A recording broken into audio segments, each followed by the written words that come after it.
Welcome to Vintage Point with Retabile Maputsi on the 360 experience. Tonight in the primetime stories, ANC faces US tariffs over policy disputes. ActionSA criticizes Health Department over foreign patients. Then South Africa concerned over Zuma's Morocco visits. All this and more on the 360 experience. What Zuma did took our country and handing over back to the victors.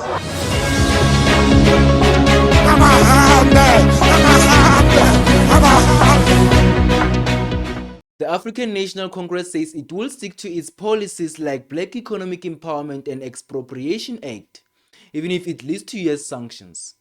Starting on the 7th of August 2025, all South African goods exported to US will be facing 30% tax. The ANC believes this is a punishment for its laws, especially after US President Donald Trump has criticized South Africa's land expropriation policies. A US politician also proposed a bill to review ties with South Africa and target ANC officials. And ANC leader Fikile Mbalula says the US is not engaging fairly. If it means we're going to suffer through sanctions as leaders of the ANC, let it be. We'll never back imperialists to subvert our democracy, to subvert our sovereignty. It happened during the period of struggle. It will happen even now. We will never forsake our country, which we fought for its liberation. And we're still marching on even now. Not this ANC, not this leadership. If they want to bring sanctions on us, let them bring them.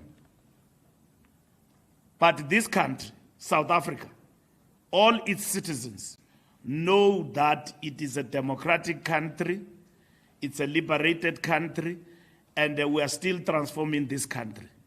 The South African National Editors Forum has criticized Tebogo Malaka, suspended CEO of the Industrial Development Trust, for allegedly trying to bribe Daily Maverick journalist Peter Lois Mayberg. Malaka and iDT spokesperson Pasha Magolane reportedly offered Mayberg 60,000 to stop an investigation into corruption. A recording of the meeting was released, sparking public anger. Yeah, so just very shortly, there is a bit of context and a bit of a lead up to this. I've been looking into the iDT's affairs since October last year, when we exposed that oxygen plants scandal, the 800 billion rand project that seemed to have been, mired in corruption and led to a PwC report and also ultimately Malaka's provisional suspension. But apart from the oxygen plants issue, I was also looking into other dealings involving Ms. Malaka as iDT CEO. So there is a iDT contract and a property development involving Ms. Malaka that is currently the focus of an ongoing investigation by Daily Maverick, which will be published next week. So it is this investigation that by all indications prompted an approach by first Mr. Magolane, Pasha Magolane, the spokesperson of the iDT, and then also leading to a meeting between Mr. Magolane and Ms. Malaka and myself this Sunday, where the cash was presented. So in all indications are that this whole story and my investigation reached Ms. Malaka's ears. She was very worried about it, and then through her spokesperson, this meeting was set up where the money was presented so that Daily Maverick and myself would no longer pursue this issue that I am currently investigating and which we will publish very soon, next week in fact. ActionSA is upset with the health department for not tracking the nationalities of patients at the public hospitals and clinics.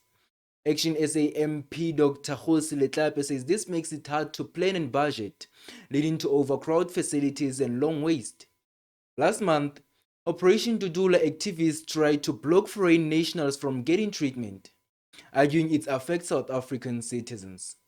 ActionSA agrees, saying the department's lack of data worsens the problem. International Relations Minister Ronald Lamola has raised a concern with Morocco after a former President Jacob Zuma's visit on the 15th of July 2025.